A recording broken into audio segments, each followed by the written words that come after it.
হুজুর অবশ্যই মূল্যবান কথাবার্তা বলবেন। হুজুরের কথা হুজুর বলতে পারবেন না, আমি কিছু বলি, কথা বলবেন। আপনি কি বেশি বিরক্ত হচ্ছেন? কষ্ট কি বেশি লাগতেছে? লোকেরা ভালো করে শোনেন, ভালো করে শোনেন।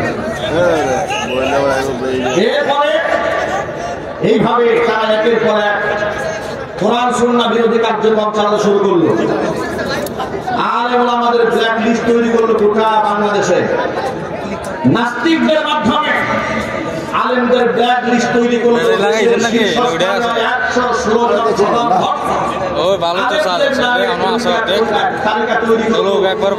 সাবেক বিচারপতি কালা মালিকের মাধ্যমে বলতে হবে। বিচারপতি কালা মালিকের মাধ্যমে আলেমদের নামে তালিকা বানিয়ে দুদকে জমা দেওয়া হলো।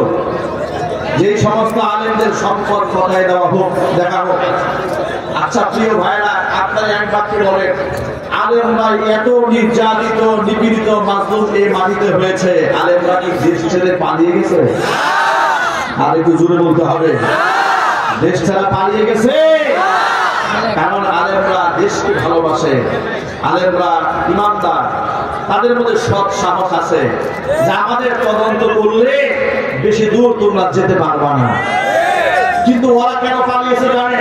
ওরা এই জন্য পালাচ্ছে, ওরা জানে ওরা এক এক জনে এই পরিমাণ অপরাধ করেছে। আমি কিছুদিন আগে ফেসবুকে পক্ষে ওরা মুসলিমের পাশে দাঁড়াতে চায়, ক্ষতিগ্রস্তদের পাশে দাঁড়াতে চায়। আপনারা পক্ষে না বিপক্ষে?